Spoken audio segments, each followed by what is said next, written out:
Bratia a sestry, budeme pokračovať v tom zamyslení alebo katekéze o sviatosti pokánia. Minulý piatok sme hovorili o prvých častiach svätej spovede. Je to spytovanie svedomia, ktoré začíname modlitbou.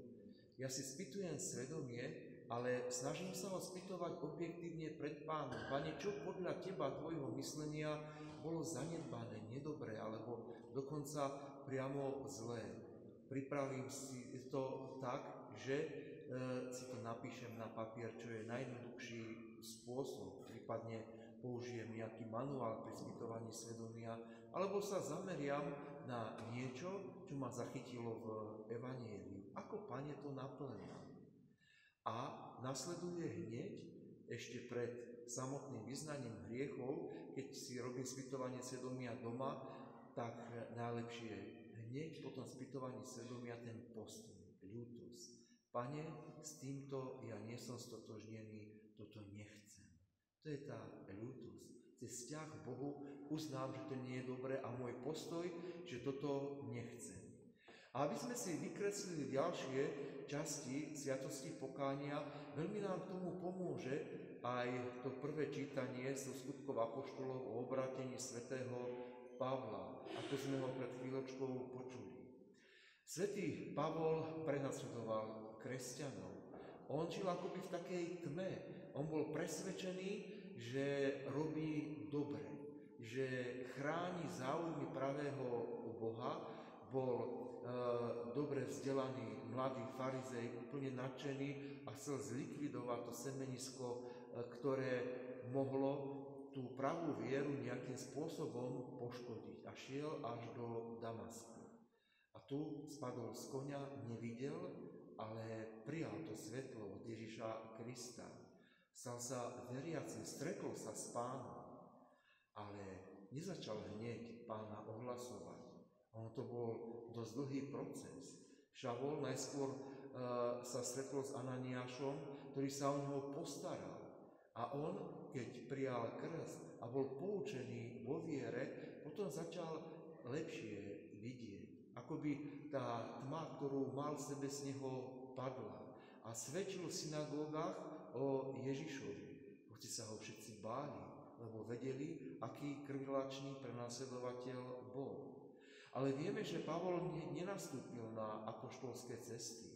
On jednoducho sa stretol s apoštolmi. Oni ho vysvetlili na biskupa, ale on tak nadšene ohlasoval to evanjelium, že narobil až veľa škody. A oni ho poslali preč, naspäť do Tarzu. A tak sa píše v skutkoch apoštolských, že cirkevné obce si vydýchli, že sa ho zbavili. Nastal tam pokoj. Až po rokoch neskôr, keď si Barnabáš na ňo spomenul, ktorý bol vyslaný na misijnú cestu a pozval ho, aby mu pomohol, tak keď on úplne vyzrel za tie roky vo vzťahu k Pánovi, premýšľal a hľadal ako, tak potom bol z neho autentický apoštol. A z jeho apoštolátu čerpáme aj my z jeho listov, ale aj z jeho životného príkladu. A takisto, bratia a sestry, my v tej sviatosti pokánia sa stretávame s Božím milosrdenstvom, s láskavým Otcom, ktorý nám odpustí náš hriech.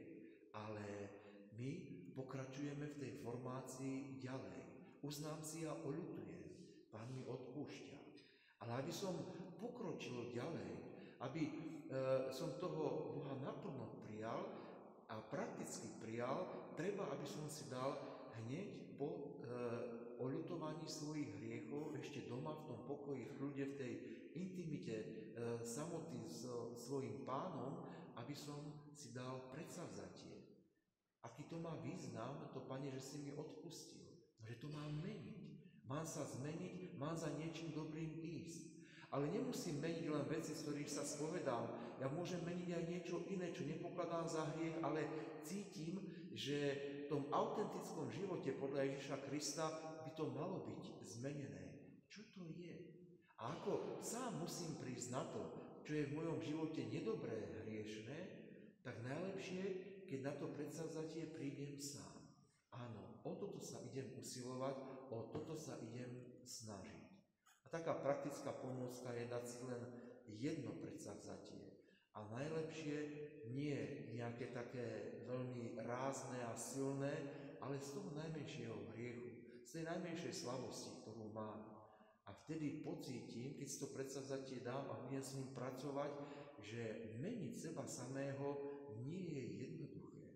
Ako Pavlovi to trvalo roky, hoci sa stretol s Pánom a prijal aj sviatosti, ale predsa tá jeho formácia nebola taká jednoduchá, musel tam sa o to aj sám usilovať pod vplyvom tej Božej milosti, ktorú prijal. Prijal z toho stretnutia s našim Pánom. Teda len dôležité je, bratia a sestry, aby som nebral sviatosť pokánia ako vyrozprávanie sa a prijatie odpustenia, ale teraz idem robiť ďalší krok. Čo s tým? Ako na seba? A keď sa ma kňaz na to spýta, aké máš predsavzatie, to je dôležité, aby som to vedel povedať. Nie kvôli kňazovi, ale kvôli sebe samému. Rád na to spomínam, ako chlapec som bol vo Frivalde na púti a tam som tiež sme išli ako mládež na svetu spoveď a kňaz nás povedal, teda jedného kňaza sme boli, teraz išiel kamarát a hovorí, bacha, pýta sa na predsavzatie, že aké predsavzatie, čo za predsavzatie, vôbec mi to nikdy nenapadlo si ho dať, hoci ten postup svätej spovede som poznal. A až potom som nad tým rozmýšľal, uvedomil si, že to predsavzatie je veľmi dôležité, aby som sa niekde pohol ďalej. A keď som už takto pripravený, poznám svoje slabosti, svoje hriechy, uznávam si ich, mám ich oľutované a mám aj nadefinované, čo s tým idem robiť, až potom vstúpim do spovednice a potom nasleduje tá ďalšia časť sviatosti pokánia a to je vyznanie hriechov. To vyznanie hriechov, niekto to pokladá za najťažšiu časť svätej spovede, ale ja si myslím, že tá posledná časť svätej spovede je ešte o mnoho náročnejšia. To vyznanie hriechov má také tri vlastnosti, že má byť úprimné. No úprimne poviem, čo som si uznal, že nebolo vhodné. Mám povedať, teda má byť aj úplné, to znamená povedať vážne okolnosti toho hriechu, ktoré vážnosť toho hriechu zväčšujú alebo zmenšujú. Nebol som v nedeľu v kostole, lebo som sa staral o chorého rodiča. Tak to je niečo úplne iné. Alebo povedal som meno Božie nadarmo. Tak tá okolnosť je, že to bolo raz za 10 rokov. Iná okolnosť, keď to bolo 10 krát za deň. Teda to zväčšuje alebo zmenšuje veľkosť toho hriechu. No a potom tá tretia vlastnosť, že to má byť zreteľné. Hovorí sa, že najobľúbenejší spovedníci sú hluchí spovedníci, že tam človek rozpráva, tak mi nerozumie a teda nemám žiadnu hanbu, no viete, len hluchý spovedník nepočuje ani sám seba, môže sa tak nahlas opýtať, že všetci dookola počujú. Ale to hovorím len tak vtipne, že nemá sa ísť na svätú spoveď, aj keď ten kňaz dobre nepočuje, na to sme citliví a dávame si pozor, aby sme hovorili tak, že by nás rozumel len ten penitent. Ale ja sa mám zreteľne, zrozumiteľne vyjadriť, povedať všetky vážne veci, vážne okolnosti a zreteľne. No a práve tu môže byť problém, že človeku je tak ťažko hovoriť cudziemu človeku svoje osobné veci, alebo aj známemu človeku, ak sa s tým kňazom poznám, a povedať svoje vnútorné veci. A tu je ochrana spovedného tajomstva. Tajomstva toho interného fóra. Vieme veľmi dobre, to už chronicky často sa o tom rozpráva, že spovedné tajomstvo je tajomstvo, ktoré sa nemôže za žiadnych okolností porušiť. Za žiadnych. Jednoducho ani Svätý Otec nemôže dať výnimku na to, že toto, keď sa niekto spovedá, tak ten kňaz môže o tom povedať nie. Toto nejde. Dokonca kňaz nesmie si zmeniť ani svoj názor, ani postoj k tomu človeku. A keď sa spovedá jeho kamarát, po spovedi nemôže zmeniť nemu postoj ani tak, že by sa s ním prestal kamarádiť kvôli tomu, čo vie zo svätej spovede. Musí sa správať tak, že o tom vôbec nevie, lebo to bolo povedané v internom fóre. Preto blízkych priateľov kňazi neradi spovedáme, aby sa to potom nejakým spôsobom neplietlo. kňaz nemôže tomu človeku ani naznačiť, aj keď je to medzi štyrmi očami, niečo, čo vie zo svätej spovede. Napríklad, poviem vám taký príklad, keď má niekto nejakú veľmi vážnu vec a je za tú vážnu vec exkomunikácia alebo nejaký iný cirkevný trest, tak kňaz to vybaví. Kňaz to vybaví buď to u biskupa, alebo vybaví to v Ríme a povie, príď o 3 týždne, o mesiac a už dostanem naspäť odpoveď. Ale odpoveď príde veľmi rýchle, do týždňa. A vidí ho v kostole, nemôže povedať, tak poď na spoveď, už to mám. V žiadnom prípade porušil by spovedné tajomstvo. Teda spovedné tajomstvo, tá spovedná pečať je veľmi vážna vec.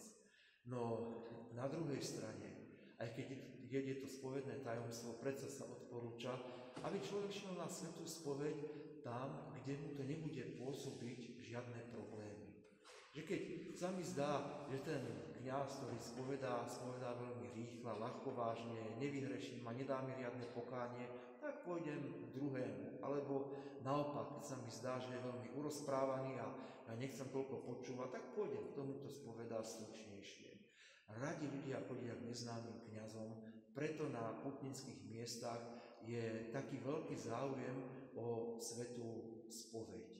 Taliani sa vraj nikdy nespovedajú svojmu farárovi, ale chodia na pútnické miesta, kde tí kňazi sa nevedia dospovedať. Ale viete, niekedy sa stáva taký paradox, že nás zavolajú vypomáhať na pútnické miesto, spovedám v Šaštíne a teraz niekto príde na spoveď a hovorí mi, no kvôli tebe som šiel do Šaštína, ak som sa u teba nespovedal a na teba som natrafil. Ale asi je to Božia vôľa, tak už sa vyspovedám.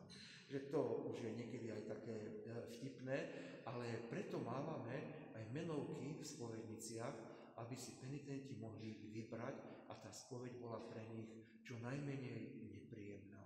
Takže kňaz sa neurazí. Keď spovedám a vojdete a poviete, myslel som si, že je tu brat Leopold, neurazím sa, nech sa páči, poďte za bratom Leopoldom. Ja budem čakať, pokiaľ sa niekto iný neobjaví, čo by mal záujem sviatosť pokánia. Je to úplne normálne. Tak teda vyznal som svoje hriechy. Ešte k takému praktickému pri tom vyznaní, vieme, ako sa spovedáme, nechcem vás poučovať ako deti pri prvom svetom príjmaní, ale taká bežná prax, že prídem, pozdravím sa a poviem, kedy som bol naposledy na svätej spovedi. Toto je dosť dôležité, lebo iné je, keď človek má pripravené na 3 a 4 hriechy a je po 5 rokoch, alebo keď je niekto po 3 dňoch. Tam teda to nie je niečo v poriadku, že za taký krátky čas mu svedomie toľké veci vyčíta. Takže treba uviesť, kedy som bol naposledy na spovedi a keď je to neznámy kňaz, možno aj nejakú okolnosť, že som,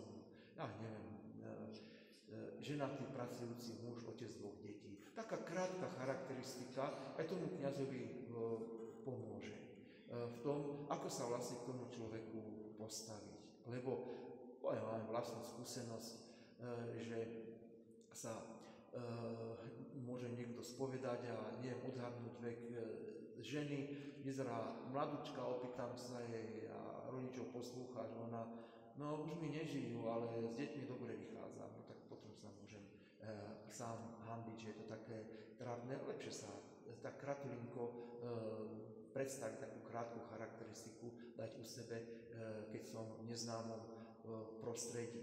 A keď vyznám svoje hriechy, najlepšie, keď ich prečítam z toho pripraveného papiera, vtedy nemusím loviť v pamäti a na to najdôležitejšie, čo chcem povedať, zabudnem. Nie, prečítam to a ukončím svätú spoveď. To vás chcem poprosiť, aby ste to vyznanie vy ukončili a aby človek povedal, tak to je všetko, alebo naviac hriechov si nepamätám. Kvôli tomu, lebo viete, niekedy človek má problém povedať nejakú vec. Už ju má na konci jazyka, ja sa ho opýtam, a viacej už nemáš. A on prehltne a povie, že nie.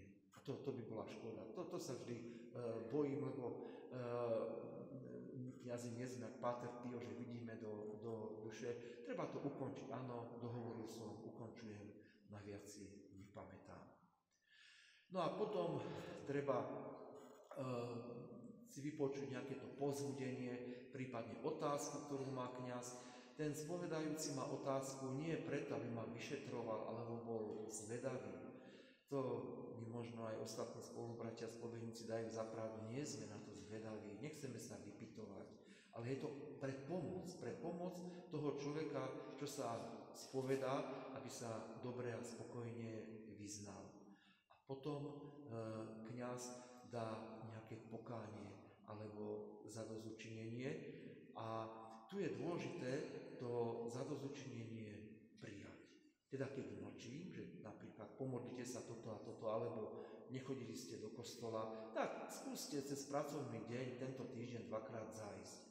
No, teda môže to, alebo pomôž žene, daj jej najavo, že ju máš rád, že sa staráš o domácnosť, vynies každý deň smeti. No, alebo niečo podobné, môže to byť aj niečo takéto praktické, ale keď mi je to ťažké vykonať, alebo mám s tým problém, tak treba hneď kňazovi povedať, viete čo, ale pre mňa je to problém, ja nemôžem zájsť do chrámu na svätú omšu, lebo mi to pracovné povinnosti nedovolia. Alebo nemôžem žene vyniesť smeti, lebo ona to rada robí a ona ich tak separuje, že aby som to tak nedokázal, dajte mi niečo iné. Úplne spokojne môže kňaza zastaviť a povedať, že toto nejde. Ale ešte by som jednu poznámku mal k tomu vyznaniu a k tým otázkám kňaza. Prosím vás, nečakajte od kňaza, že on sa ma opýta. Alebo povedať, pán farár, ja si neviem, vy sa ma opýtajte. To nie je dobré kvôli tomu, lebo ja si mám uznať. Ja mám s tým svedomím pracovať a nájsť, čo nebolo dobré a čoho sa chcem zbaviť. Nenechať to, aby to druhý robil za mňa. Ja sa modlím Duchu Svätému, aby som mal to videnie a to nevhodné v sebe našiel a toho sa zbavil. No a potom sú také, možno ste to už počuli, také vtipné názory na tých spovedajúcich sa. Je spoveď normálna. To sa myslím, že všetci sa tak spovedáte. Idem pravidelne na svätú spoveď, alebo niečo ma trápi, tak idem sa vyspovedať. To je spoveď z kajúcnosti. No ale potom môže byť aj spoveď, ktorá je spoveďou, a tu máme najneradšej, je to spoveď z ľútosti. Pán farár, sám tam sedíte, nikoho tam nemáte, mi vás ľúto, tak som došiel.